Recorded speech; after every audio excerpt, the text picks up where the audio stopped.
complete the survey. If you take transit in Scarborough, you better enjoy riding the bus. A brand new TTC report released today cites that the Scarborough SRT, which comes screeching through McCowan Station here, is in such rough shape it's going to have to be completely taken out of service in 2023. And that means that people who take transit in this part of the city are going to have to wait, I don't know, maybe about a decade until the still yet to be funded Scarborough subway comes on the tracks. They want subways, subways, subways. Those three words spoken by the late Rob Ford may forever haunt the city of Toronto. The only thing residents in Scarborough are hearing today is buses, buses, buses. It's a painful thing to see all of this. It could have been a very straightforward decision.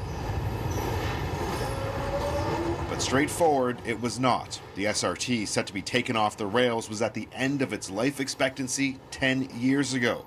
About 15 years ago, the then provincial Liberals offered to pay for a brand new 15-stop rapid transit system that would already be in service today. But the late Mayor Rob Ford axed that plan for a costly 3-stop subway. Then current Mayor John Tory killed that plan for a 1-stop subway. And finally, Premier Doug Ford took over the whole project and put a 3-stop subway back on the board, though it's yet to be fully funded. It's a political flip-flop on a transit plan that's left the TTC's hands tied.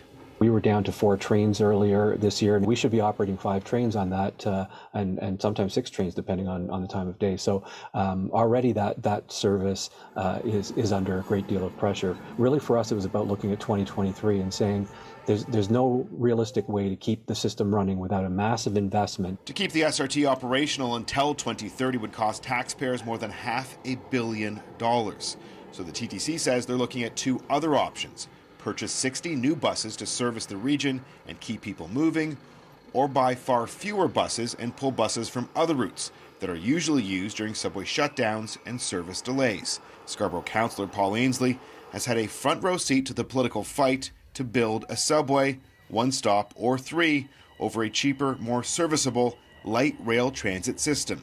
He initially loved the idea of a subway until he heard from the experts. What do you say to members of the public who say this is a complete debacle by government? Well, I think you need to say, people, you have to hold your politicians to account. Every planner, professional planner, thinks it's a bad idea. Politicians should listen to the experts. Transit expert Murtaza Haider notes that even if a 3-stop subway is finally built in Scarborough, it's going to have fewer stops than the existing SRT system, which means Scarborough residents are going to end up riding the bus for decades to come. In the short run, you'll be on buses in Scarborough, and in the long run, buses are going to be a bigger part of the commuting in Scarborough for those who have in the past used Scarborough Rapid Transit. We reached out to the Provincial Minister of Transportation today. A spokesperson emailed us back and said that building the Scarborough subway still remains a priority for the people of Scarborough. Now, when speaking with the TTC today, it definitely sounds like they are in favor of purchasing 60 new buses to help service this route. Once this old beast is off the tracks, they'll be giving their official recommendation to the city in the fall.